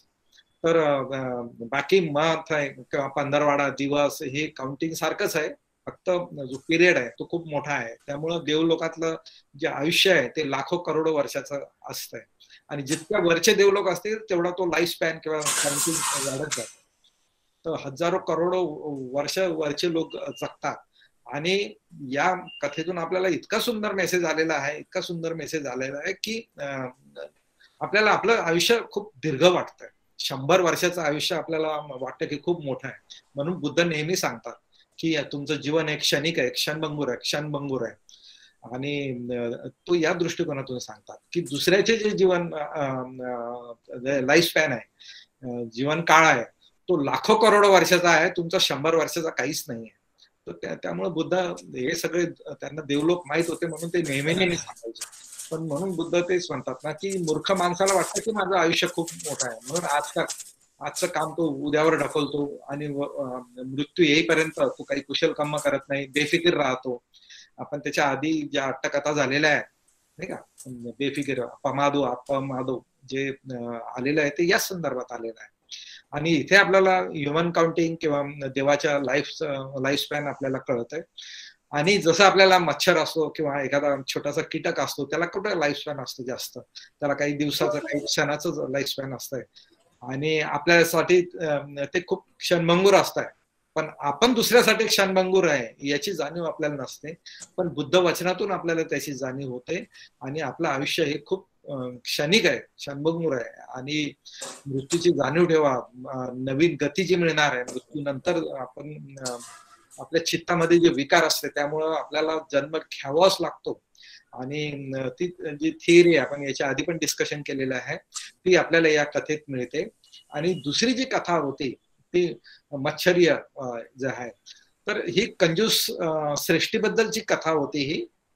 आणि आपण याच्या आधी पण मठ्ठकुंडली देवपुत्राची आहे ना, मठ्ठकुंडली वत्थू आपण जी बघितली होती की त्याचे वडीलही खूप कंजूस असतात आणि तो एवढा आजारी पडतो, त्याला औषधासाठी खर्च करत नाही ते, आणि शेवटी मरणार म्हणून त्याला घरात येऊ नये लोक, आपली संपत्ती बघू नये म्हणून घराच्या बाहेर त्याला एका खाटेवर ठेवतात. आणि जेव्हा तो त्या खाटेवर मरणासन्न अवस्थेत असतो तेव्हा बुद्ध त्या दिशेने जातात. म्हणजे त्यांचा तर केस स्टडी असतोच. तर बुद्ध त्या दिशेने जातात आणि ते बुद्धाकडे फक्त प्रसन्न चित्ताने बघतात. आणि नुसतं त्या बळावर म्हणजे मृत्यूच्या समय प्रसन्न चित्तानं बुद्धाकडे बघितल्यामुळे ते देवलोकात उत्पन्न झाले. काही चांगलं काम केले नाही, पण मृत्यू समय जी चित्त अवस्था आहे ते आपण मठ्ठकुंडली मध्ये बघितलेलं आहे. तसंच आपल्याला इथे दिसतंय. हे आश्चर्य कंजूस श्रेष्ठ आहे. तर हा एवढा कंजूस आहे, एवढा कंजूस आहे, याच्याकडे लाख मोलाची दौलत आहे, पण याची भावना कुठं, मन कुठं अडकलं माहिती आहे. हा राजाकडे जात होता, राजाकडे काही काम करून करत येताना एक दरिद्री माणूस मालपुवा खात आहे. त्या म्हणजे एखादा दरिद्री माणूस एखादी थोडीशी बरी गोष्ट खात असेल तर या श्रेष्ठीला तृष्णा उत्पन्न झाली, ती तृष्णा उत्पन्न झाली. आणि त्याला खायचं आहे, पण त्याचं कुटुंब मोठं होतं, कारण मोठा श्रेष्ठीच होता, मोठं घर असेल, नोकर साखर असतील, दासी असतील, नातेवाईक असतील, एकत्र कुटुंब व्यवस्था होती त्यावेळी. तर तिथे मी जर मालपोहा खाल्ला बनवला सगळ्यांना द्यावं लागेल एवढा म्हणजे भिकारी किंवा कंजूस त्याची मनोवृत्ती होती. आणि बनवायचं नाही, पण तृष्णा आहे, जीव अडकलेला आहे त्यात तो आहे ना एवढा म्हणजे आणि शेवटी ते एका रूम मध्ये स्वतःला बंदिस्त करून टाकतात ते, आणि बोलतच नाही कोणाशी, एवढी त्याची तन्ना असते. म्हणा तृष्णा आपल्या खोलवर मनात कुठं कुठं रुजलेली असते ना, त्याचं एक हे उदाहरण आहे जिवंत. आपल्याला इतर पण तृष्णा असतात, त्या आपल्याला एकदम दिसत नाही किंवा जाणवत नाही, पण त्या आपल्या मनाच्या कप्प्यात ज्या म्हणजे संखारा झालेल्या असतात ना, त्या दडपलेल्या असतात, आणि त्याचा आपल्या शरीरावर किंवा आपल्या शरीरावरही त्याचा परिणाम होतो. इथे या श्रेष्ठीची जी हे झालेली आहे, त्यांना जे मन अटकलेलं आहे त्या फक्त मालपोहासाठी अटकलेलं आहे. मनात काहीतरी कुणीतरी उत्तर दिलेलं आहे की मालपोहा म्हणजे बिरड्यासारखा आहे का, तर मालपोहा जो आहे हा गोड पदार्थ आहे, ठीक आहे, पुरी सारखा, गोड पुरी असं थोडस ठेवू. नॉर्थ इंडियात किंवा बिहार वगैरे भागात आहे ना, खूप फेमस डिश आहे गोड पुरी, थोडक्यात लक्षात ठेवा, तसा तो आयटम आहे. आणि जेव्हा त्या श्रेष्ठीला तृष्णा उत्पन्न झाली, त्यानं स्वतःला रूम मध्ये कोंडून घेतलं. मग त्याच्या पत्नीनं त्याला विचारलं की काय झालं तुम्हाला, काही राजानं काही त्रास दिला का, काही कोणी बोललं का तुम्हाला, की मुलं वगैरे तुमचं ऐकत नाही का, असे एक एक प्रश्न ती विचारत जाते. मग शेवटी म्हणते की तू मी एवढे का कोंडून घेतलं स्वतःला, काय कारण तर सांगा मला, तुमचा जीव अडकलाय का कशात. मग तेव्हा तो ओपन होतो, हो मला मालपोहा खायचा आहे, मला मालपोहा खायची इच्छा झाली. मग ती म्हणते की अरे तू तर साऱ्या गावाला मालपोहा खाऊ घालू शकतो, तुला काय एवढं जीव अडकलाय त्यात. तर ती म्हणते की तू काय माझं धन नष्ट करायला लागली का. असं करत शेवटी ते उपाय करतात की ते 7 माळ्याची इमारत असते त्यांची स्वतःची. तर 7 माळ्याच्या इमारतीचे आपल्याला खूप उल्लेख आपल्याला मिलिंद प्रश्नामध्ये पण दिसतात आणि इतर ठिकाणी पण दिसतात. तर त्यावेळेस 7 फ्लोअर स्ट्रक्चर्स आपल्याला दिसतात. तर या श्रेष्ठीची बायको म्हणते की आपण असं करू, सगळे गेट वगैरे सगळं बंद करू आणि वर जाऊ आपण 7व्या माळ्यावर आणि मालपोहा बनवू, तिथे कोणी येणार नाही. आणि मग तिथे ते मालपोहा बनवायला जाते. सगळं जे काही गोड धाड काही जे लागतंय ना, तूप वगैरे साखर वगैरे ते सगळं घेऊन ती वर जाते आणि तिथे एका बंदिस्त रूम मध्ये ती मालपोहा करणार असते. पण हा झाला एक बाजू. दुसरी बाजू जी आहे, बुद्ध रोज सकाळी उठून मेडिटेशन करायचे आणि कोणाला धम्मचक्षू उत्पन्न होऊ शकतो, कोण माझ्या उपदेशाने धम्माचा लाभ घेऊ शकतो, हे रोज सकाळी उठून ते केस स्टडी करायचे. आणि 50 किलोमीटर दूर म्हणजे जिथे बुद्ध राहत होते तिथे 45-50 किलोमीटर दूर हे ठिकाण होतं. आणि तिथे त्यांना ते हा श्रेष्ठी दिसला. आणि त्यांना दिसलं तर जेव्हा त्यांनी केस स्टडी केला की हे दोघं म्हणजे कंजूस श्रेष्ठी आणि त्याची पत्नी दोघेही स्वतःपन्न होऊ शकतात. आणि मग त्या काय काय करावं लागेल तो पण त्यांनी केस स्टडी केला. आणि मग महामोगलान थेरांना त्यांनी त्या कामासाठी पाठवलं, डेप्यूट केलं. आपल्याला माहित आहे की महामोगलान थेर सगळ्या थेरामध्ये सगळ्यात जास्त युद्धिवान होते. आणि मग तो गेम सुरू होतो जे मॅडमनी सांगितला की ते थेर जे आहे ते आकाश मार्गाने जातात आणि 7व्या माळ्यावर ते आहे ना, ती जी खिडकी असते, सिंह पंजर असा शब्द वापरलेला आहे त्यांनी पालीमध्ये, तिथे तो उभा राहतात आकाशात. आणि हा श्रेष्ठी बघतो, अरे 6व्या माळ्यावर हे थेर आलेले आहेत आणि ते म्हणतात की तू मांडे घालून बसला तरी मी काही तुला देणार नाही. तर ते थेर मांडे घालून बसतात असं. मग ते म्हणतात तू मांडे घालून बसला तरी मी काही तुला देणार नाही आहे, आणि मी तू धूर सोडला ना, माझं घर धुराने केलं तरी, असं एक एक ते स्टेपवर ते प्रश्न विचारत राहतात मोगलांना किंवा डिवचत राहतात. आणि मोगलान थेर आहे ना एक एक चमत्कार करत राहतात. आणि शेवटी म्हणतात की ते तू काय धूर लावला तरी काय हरकत नाही, मी काही तुला देणार नाही. आणि मग ते थेर आहे ना धूर निर्माण करतात त्या रूम मध्ये, सगळ्यांच्या डोळ्यात ते धूर जातो. मग तो असं त्यात खूप गमतीशीर वाक्य आहे या अट्टकथेत की त्या श्रेष्ठीने हे नाही सांगितलं की तू माझ्या बंगल्याला आग लावू शकतो का, नाही तर थेराने ती पण लावली असती. असं गमतीशीर ते प्रकरण आहे. पण नंतर मग तो वैतागतो श्रेष्ठी आणि तो म्हणतो की मी तुला एक मालपोहा देतो म्हणून. मग त्याच्या बायकोला सांगतो की याला आहे ना एक मालपोहा बनवून दे. तर ती मालपोहा बनवते ना, पण ते तव्या म्हणजे कढईमध्ये टाकली तर तो एकदम फुलतो आणि पूर्ण कढई भरून तो मोठा साईजचा बनतो तो. मग श्रेष्ठी रागावतो तिच्यावर, तुला म्हटलं ना मी लहान बनवायला सांग. पण तो चमत्कारमुळे, मोगलांच्या युद्धीमुळे आहे ना तो लहान बनतच नाही. मग शेवटी तो टाकून बघतो पण तोही मालपोहा मोठाच बनतो. तर ही म्हणजे बुद्धाचे किंवा थेरांची एक विशिष्ट पद्धत होती, एखाद्याला धम्म मध्ये कसं आणायचं. आणि शेवटी ते मग म्हणतो जाऊ द्या, माझ्या कढईतला आहे ना, म्हणजे माझ्या ताटात जे मालपोहे बनवून ठेवलेले आहे ना ते काढायचा प्रयत्न त्यातला एक काढायचा प्रयत्न करतो, पण तो एक निघतच नाही. सगळे एकमेकाला चिटकलेले असतात ते, म्हणजे जेवढे मालपोहे बनवलेले असते त्याच्या पत्नीने ते सगळे एकमेकाला चिटकलेले असतात. हा कंजूस श्रेष्ठी काढायचा प्रयत्न करतो, त्याची पत्नी पण काढायचा प्रयत्न करते, पण ते निघत नाही. मग तो एवढा वैतागतो कंजूस तो श्रेष्ठी, त्याची जी वासना असते ना, तृष्णा जी असते की नाही त्या मालपोहामध्ये, या सगळ्या प्रकरणात इतका तो वैतागतो आणि तो म्हणतो मला नको मालपोहे, हे सगळे मालपोहे तूच घे असं. आणि म्हणून ते गठ्ठाचा गठ्ठा मालपोह्याचा तो महामोगलान थेराला द्यायचा प्रयत्न करतात. पण महामोगलान थेर जे आहे त्यांना त्यावेळेस धम्म उपदेश देतात, दानाचं महत्व सांगतात. आणि मग त्याला सांगतात की तू हे मला नको देऊ, बुद्धांना दे, बुद्धा संघाला दे. मग शेवटी ते म्हणतात की ते तर खूप दूर आहेत. तर ते म्हणतात नाही, काही काळजी करू नको, तू फक्त तुझं जे साहित्य आहे मालपोह्याचं ते घेऊन चल आणि तिथे नेऊ. मग महामोगलान थेर आपल्या युद्धीने एका क्षणात ते जेतवनला नेतात आणि तिथे मालपोहे बनवते ती स्त्री. आणि ते मालपोहे संपतच नाही, एकसारखे बनत राहतात. सगळा भिक्खू संघ जो आहे तो जेवण करतो, भोजन झाल्यावर सुद्धा ते मालपोहे संपत नाही. आणि म्हणजे ते म्हणतात ना ती थाळी संपतच नाही ती. शेवटी मग सगळ्यांचं भोजन झाल्यावर ते मालपोहे एका म्हणजे जेतवनच्या बाहेर ठेवलेल्या जातात आणि कोणी पण येऊन खावं असं ते आहे. तर ते असं त्यात उल्लेख आहे की ते स्थळ अजूनही म्हणजे नोन आहे, ते ठिकाण अजूनही प्रसिद्ध आहे असं या अट्टकथेवरून दिसतंय. म्हणजे जर कोणी तिकडे फिरायला गेले तर नक्कीच तुम्ही त्याचा शोध घ्या, कुठं असं काही ठिकाण आहे का. पण अट्टकथेत तसं सांगितलेलं आहे. अर्थात अट्टकथा 2000 वर्षापूर्वीची आहे ना, तर सॉरी 1500 वर्षापूर्वीची आहे. तर ही अशी अट्टकथा आहे. पण मग नंतर बुद्ध तेव्हा त्यांना उपदेश देतात आणि ते दोघंही स्वतःपन्न बनतात.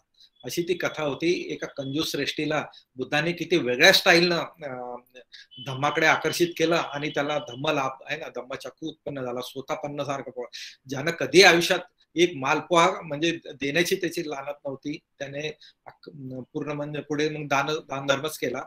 आणि म्हणून बुद्ध म्हणतात की मग नंतर दुसऱ्या दिवशी महामोगलान थेरांची सगळे भिक्खू जेव्हा चर्चा करतात, तारीफ करतात, तेव्हा महामोगलान थेर बद्दल बुद्ध मॅडमने जी गाथा सांगितली ना ती ही सांगतात की भ्रमर जो असतो ना, म्हणजे काय म्हणतात त्याला, भुंगा जो असतो ना तो, किंवा मधमाशी समजा, ती फुलातला पराग फक्त घेते, त्या फुलाला पण त्याने म्हणजे हानी पोहोचत नाही आणि त्या झाडाला पण हानी पोहोचत नाही.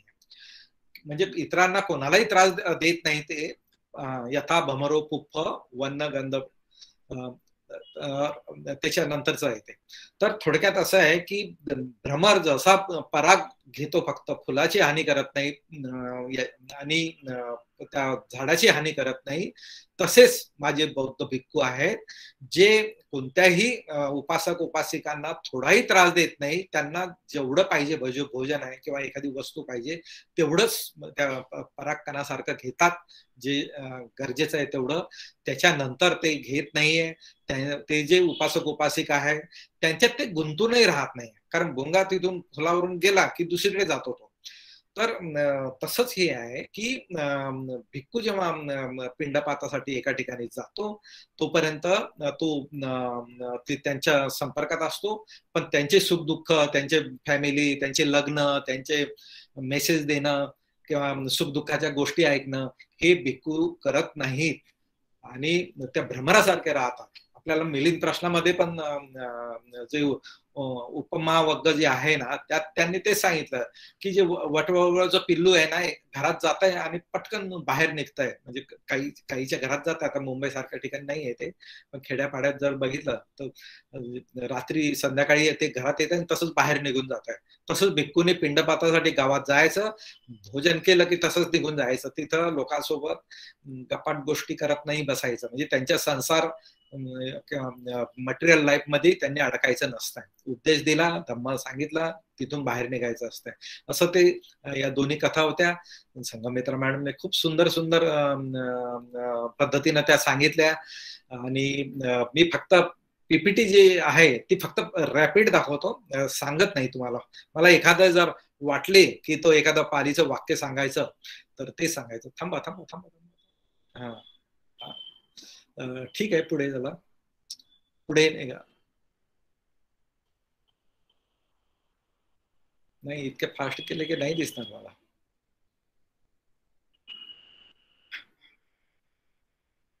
ठीक आहे, नेक्स्ट. त्यांनी खूप चांगल्या पीपीटी बनवल्या आणि खूप चांगले चित्र जमा केले त्यांनी. नेक्स्ट घ्या, फास्ट घ्या, थोडस, म्हणजे जास्त नाही थांबायचं. ठीक आहे, ही कथा सांगितलेलीच आहे त्यांनी. हा बघा, एक वाक्य सांगतो मी. तासु एक देवधीता रुक्ष शाखा एव च्युता शरीरम दीपशिखाविय निब्बाई. खूप सुंदर उपमा देऊन त्यांनी सांगितलेले आहे की एक देवधीता, देवधीता म्हणजे देवपुत्री म्हणू आपण किंवा देवकन्या जी आहे, रुक्ष शाखा होती, तिथून शरीर कसं झाला, दीपशिखाविय म्हणजे दीपशिखा म्हणजे ना मशाल असते की नाही, मशाल पाण्यात टाकली तर कशी विझते ना, तसं तिचं शरीर नष्ट झालं. आपल्याला याच्यातून म्हणजे तो एक संदर्भ येतो तो आपल्याला की देवलोकात जो जन्म होतो ना तो असा आई वडिला विना होतो ना. आधी आपलं आलेलं आहे त्याच्यात की 4 प्रकारचे जे जन्म असतात, म्हणजे गर्भातून होतो किंवा अंड्यातून होतो किंवा मॉइश्चर मधून होतो ना, हवेतून होतो, आणि चौथा आहे की ओपपातिक म्हणतात. तर तसंच ते शरीर बनतंय आणि तसंच विझतंय, म्हणजे नष्ट होत आहे. त्याला आई वडिलाची गरज नसते. हे देवलोकाच्या बाबतीत त्यांनी सांगितलेलं आहे. आणि नंतर मग तिने ही दीपशिखाविय अशी त्यांनी उपमा वापरलेली, ते सांगायचं होतं. नेक्स्ट. ठीक आहे, ती 16 वर्ष तिने म्हणजे 16व्या वर्षी तिचं लग्न झालं, पण तिनं तेच आहे मॅडमने जे सांगितलं की तिनं दान धर्म करतच राहिली ती, आणि तिची एकच भावना होती की मला तोच पती मिळावा जो जिथून ती निघून आलेली आहे. आणि इथे जो बुद्धाला जो प्रश्न विचारला होता की ती कुठे गेली, ते आता सकाळी तर दिवसभर काम करत होती, अचानक कुठे गायब झाली ती, तर ते म्हणतात की तिचा मृत्यू झाला आणि ती आपल्या पतीकडे गेली असं बुद्ध सांगतात. तर ते म्हणतात हिचा पती तर जिवंत आहे इथे, म्हणजे मनुष्य योनीतला जो पती होता तो तर जिवंत आहे, ती कुठे गेली? तर ती म्हणते नाही नाही, ती स्वर्ग लोकात तावतीस लोकात जो पती होता, जिकडे जायचं होतं तिला तिकडे ती गेलेली आहे आणि तिने तिची जी भावना होती ती तिला मिळालेली आहे, असं ही कथा होती. मला वाटतं आपण पीपीटी थांबू, आपण याच्यावर काही प्रश्न विचारायचा असेल तर विचारू शकता, नाही तर मग आपण समाप्त करू. सर एक प्रश्न आहे. हो. प्रश्न असा की ती देवकन्या 34 देवलोकातून जीवित होऊन मनुष्य लोकात आली, तर आता कथेत तर कुठे दिसलं नाही, पण ते तिथून मनुष्य लोकांमध्ये यायसाठी तिने इच्छा केली असेल का? कारण तिची तेवढी फार्मी असेल. चांगला प्रश्न आहे. दुसरा प्रश्न त्याचा असा की मनुष्य लोकात आल्यानंतर सुद्धा तिला जेव्हा एवढी तीव्र इच्छा होती की ती पूर्वीचा जो तिचा पती आहे 34 देवलोकामध्ये त्याच्या जवळच त्याच तुला तिथे उत्पन्न व्हावी अशी एक इच्छा होती. तर तशीच इच्छा समजा तिने त्या 34 देवलोकातून शिवत झाली तेव्हा केली असती तर काय पुन्हा ते 34 देवलोकातच उत्पन्न झाली नसती का? असं हो हो, बरोबर आहे. नाही, खूप चांगला प्रश्न विचारलेला आहे. ती आता बघताना म्हणजे ऍक्च्युअली देवलोकाचा काय प्रॉब्लेम आहे माहितीये का? म्हणजे 34 लोकांचा सांगतो मी, की हे तिथं सुख आहे, दुःख नाहीये तिथे. आणि ते सुख भोगता भोगताना त्या नवीन काही चांगले कर्म करतच नाहीये. आणि चांगले कर्म केले तर अजून वरचा देवलोक मिळू शकतो, किंवा बुद्धाच्या पण सान्निध्यात बरेच देवलोक होते, तर त्यांनी निब्बाणाकडे त्यांची प्रगती होती. पण या देवतेची काय, त्या पतीसाठी फुलं हार बनवत होती ती, तर तिची वर कुठे जाणार आहे? ती खालीच जाणार आहे. पण त्यातल्या तिने काही वाईट कर्म नसतील केले म्हणून ती खाली आली, म्हणजे 2 घरं खाली आली ती. म्हणजे 34 लोकांखाली चातू महाराजिका आहे, चातू महाराजिकामध्ये मनुष्य लोक आहे. तर म्हणजे तिने काही भावना केली नाही, पण म्हणून देवलोकात जे लोक असतात ते बऱ्याच वेळा खाली पण येतात आणि खालून वर पण जातात असं. तर इथे तिने काही भावना केली नाही मनुष्य लोकांसाठी, पण देवलोकासाठी केली होती तिने, ती मिळालं तिला. ती त्याच लोकांमध्ये उत्पन्न होऊ शकली नसे का? तिची भावना तेवढी तीव्र होती. 2 गोष्टी येतात, 2 गोष्टी आहेत. एक तर तुमचं म्हणजे तुम्ही मार्केटमध्ये जाता, तुम्हाला एखादा मोबाईल घ्यायचा आहे, ठीक आहे, तर तुमचं जे खिशात जेवढे पैसे आहे ना तेवढ्याच याच्यात तुम्ही मोबाईल घेऊ शकता. तुम्हाला घ्यायचा आहे ऍपलचा फोन, ठीक आहे, जो काही 50,000चा असेल, पण तुमच्याजवळ 25,000 आहे, तर तो ऍपलचा फोन नाही घेता येणार तुम्हाला. तर भावना जी आहे की मला देवलोकात जायचं आहे, पण तेवढे माझे सफिशियंट पुण्याचं बॅलन्स पाहिजे ना, मला माझे पुण्य तेवढं साचलेलं असेल तर ते मिळेल, नाहीतर ते नाही मिळणार, त्याच्या जवळचं किंवा खालचं काही मिळेल. पण हिने तीव्र, हिला वरचाही मिळू शकला असता, कारण तिने बरेच दान धर्म केलाय पहिल्यापासून, पण ती एवढी म्हणजे काय म्हणतात पती भक्त होती म्हणा, किंवा पतीशी तिची एवढी नाळ जुळलेली होती की तिला काहीच नको आहे. म्हणजे ती बुद्धाच्या संपर्कातच आली नाही. होऊ शकते तिथून मग पुढे अजून कुठे प्रवास सुरू असेल त्यांचा, किंवा काय माहिती नाही. म्हणजे भावना आणि सफिशियंट बॅलन्स पुण्याचं, या 2 गोष्टी आवश्यक आहे.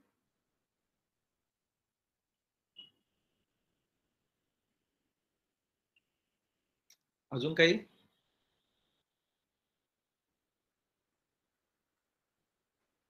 सर आपण ज्या गोष्टीची बोला बोला सर, आपण ज्या गोष्टीची भावना करतो, फॉर एक्झाम्पल तिने तिच्या पतीची केली होती, तर आपण आई पप्पांची केल्यावर भावना की आम्हाला पण हेच आई पप्पा हवे आहेत, तर त्यांना पण मिळू शकतं. पण त्यांची पण किंमत अशी पाहिजे ना. म्हणजे आता त्याला देवलोक मिळाला, आपल्या माता पित्याला देवलोक नाही मिळाला, मग कसे जमेल? पुन्हा कधीतरी कोणत्या तरी जन्मात होऊ शकता तुम्ही एकत्र. कारण गौतम बुद्धाचे पण जे आई वडील होते या जन्मात, किंवा पत्नी जी होती, ते आधीचे बरेच जन्मात भेटलेले आहेत. ते नेहमीच नाही, पण अनेक वेळा. इट डिपेंड्स ऑन त्या इंडिव्हिज्युअलचं जे कर्म आहे, विपाक आहे, ते पण कारण आहे ना. Thank you sir. मॅडम काही सांगायचं आहे का संघमित्रा मॅडम याच्यावर? हा बोला सर, बोला. नाही काही कॉमेंट करायची आहे का म्हटलं याच्यावर? नाही मी ते आधीच सांगितलं होतं मी त्यांना. म्हणजे आता खापर्डे सर बोलत होते, त्यांनी सुद्धा, ते आमच्या वर्गातच होते एम ला. आमचे क्लासमेट आहेत ते. हो हो, नाही प्रश्न चांगले आहेत आणि इथे बरेच हल्लीचे स्कॉलर म्हणा, स्टुडंट म्हणा, सिनियर स्टुडंट आहेत आणि उत्तर चांगले होतात आणि म्हणून आपण प्रश्नासाठी पण त्यांचं स्वागत करतो, त्यांनी जे प्रश्न विचारतात ना. अजून कोणाचं काही असेल तर सांगा. सर अशाच पद्धतीचं ते तुम्ही कोसी आपलं इल्लिस जातक ते मी उच्चार केला त्याचा मगाशी. तर भगवंत म्हणजे इल्लिस जातक सांगतात त्या स्टोरी नंतर. हो हो हो, ते इल्लिस जातक तेच आहे. मला वाटतं. अजून काही प्रश्न असेल तर कोणाचा सांगा. मॅडम जातक क्रमांक काय आहे? नाही नाही, जातक क्रमांक 78. Okay okay sir, thank you. सुरुवातीच आहे ते, पहिल्याच खंडात येईल ते. खूप आहे ना हे, खूप जातकामध्ये आहे ना किंवा धम्मपदाटकथामध्ये आहे ना, खूप खूप रेफरन्सेस मिळतात त्या वेळेच्या समाज व्यवस्थाचे. आणि मी तर म्हणतो ना, एखाद्याने रिसर्च पेपर करावा या कंजूस लोकांवर आणि खूप करायला पाहिजे. मॅडम जे उपोषद जे सुट्ट आहे ना, ते कुठल्या म्हणजे अंगुत्र निकायामध्ये कुठल्या निकायामध्ये आहेत? म्हणजे एक निपात तीक निपात मध्ये येईल. मी सांगते तुम्हाला, एकच मिनिट थांबा. महावग्ग म्हणून आहे, महावग्ग तिथं ते. ठीक आहे मॅडम. दुसऱ्या ह्याच्यात येईल, दुसऱ्या ह्याच्यात. आणि म्हणजे दुसऱ्या निपातात दुसरं महावग्ग म्हणून आहे, त्यात येईल. हॅलो सर, मी बोलते मिसेस जोगळकर. हा, आता ते कोणी विचारलं ना, ते इल्लिस जातकाचा क्रमांक 78 आहे. हा 78 आहे. हो, ते इल्लिस जातक आहे ना, खूप गमतीशीर आहे. म्हणजे पहिला भाग तर आता जे मॅडमनी जे सांगितलंय की नाही, ते तर आहेच आहे. पण म्हणजे त्यातली जी अतीत कथा आहे, म्हणजे पास्ट स्टोरी जी आहे ना, मजेशीर आहे. म्हणजे जो कंजूस श्रेष्ठी असतो ना, त्याला धडा शिकवायला आहे ना, सक्क देवराजा आहे ना, म्हणजे स्वर्गाचा जो राजा आहे, 33 लोकांचा राजा, तो त्याला सक्क म्हणतो आपण. सक्क देवराजा आहे ना, तो बघतो की याला हा फारच कंजूस आहे आणि याला धडा कसा शिकवायचा. त्याच्याकडे 80 कोटीचं धन असतंय आणि हा सक्क जो आहे ना, हा कुठेतरी दारू प्यायला जातो वाटतं, त्याला काहीतरी दारूची हे लागते कंजूस श्रेष्ठीला. याला इथं कसं माल पोहायचे लागले त्याला दारूची. तर तो सक्क तो स्वतः कंजूस श्रेष्ठी बनून राजाकडे जातो. राजाला काय म्हणतो माहितीये का, माझं आहे ना 80 कोटीचं धन आहे, मला आता खूप माझी तृष्णा नष्ट झालेली आहे, मला माझं धन वाटून टाकायचं आहे. म्हणजे सक्क देवराजा कंजूस श्रेष्ठी बनून राजाकडे जातो आणि सांगतो की मला माझी संपत्ती वाटायची आहे. राजा म्हणतो ठीक आहे. आणि मग हा सगळ्या लोकांना सांगतो की माझं जे काही संपत्ती आहे, तुम्हाला जे काही घेऊन जायचं ते घेऊन जा म्हणून, सोनं नाणं वगैरे. आणि सगळे लोक ते लुटून नेतात, असं आहे ते. आणि नंतर मग हा श्रेष्ठी जेव्हा बाहेरून येतो तेव्हा बघतो ते सगळे घर त्याचं लुटलेलं असतंय. आणि त्याला धडा शिकवण्यासाठी, म्हणजे सक्क देवराजा बऱ्याच वेळा लोकांना वेगवेगळ्या मार्गाने धडे शिकवतो, त्यात याला असा धडा शिकवला. म्हणजे त्याच डुप्लिकेट बनून ते गेला आणि त्याचं सगळं धन उडवून लावलं आणि नंतर त्याला उपदेश दिला. तर अशी ती खूप गमतीशीर कथा आहे. आणि या कथेमध्ये ना, जो सक्क देवराजा जो आहे, महामोगलान थेर होते. म्हणजे पूर्वजन्मी महामोगलान थेर सक्क देवराजा म्हणून जन्मले होते. अशी ती राजा जो होता तो आनंद होता, असं अशी ती कथा आहे. तर तो पण एक सिक्वेन्स आपल्याला बऱ्याच जातकांमधून मिळत राहतो की हे पूर्वजन्मी सुद्धा एकमेकाला भेटत होते, कुठे ना कुठे लिंक होती त्यांची. ठीक आहे, मला वाटतं प्रश्न संपलेले आहेत. तर आपण संपवू कार्यक्रम. ओके, धन्यवाद सर, थँक्यू. थँक्यू. धम्मसाकटच्या समूहाच्या माध्यमातून आपण धम्मपद अठ्ठकथा मागील 5 महिन्यापासून सुरू केलेली आहे. आजचा व्याख्यानाचा 24वा भाग आहे आणि आज आपण धम्मपदातील पुप्पवर्ग गाथा क्रमांक 48 आणि 49 या 2 गाथा डॉक्टर संघमित्रा मॅडम यांच्याकडून फार सुंदर प्रकारे आपण ऐकलेल्या आहेत आणि त्याला अधिक स्पष्ट समूहाचे प्रमुख मार्गदर्शक दयानंद मिसाळकर सर याने अधिक स्पष्ट केलेले आहेत. तसंच काही प्रश्न उपस्थित करून त्या प्रश्नांवर सुद्धा समाधानकारक अशी प्रस्तावना आपल्याला मिळालेली आहे. तसंच या सर्वांचे संघमित्रा मॅडम आजच्या मार्गदर्शक तसंच समूहाचे प्रमुख मार्गदर्शक दयानंद मिसाळकर यांचे समूहातर्फे आभार मानतो आणि कार्यक्रम संपण्यापूर्वी नलिनीताई यांना विनंती करतो की धम्मपालन गाथा शरणत्य घेऊन कार्यक्रम समाप्त करावा. नलिनीताई. नमो बुद्धाय. जय भीम सर्वांना. मी नलिनी, कॅनडा स्थित, आणि मी धम्मपालन गाथा घेत आहे. सब पापसकरणं कुशलस्य उपसंपदा सचित परियोदपणं एतं बुद्धानुशासनं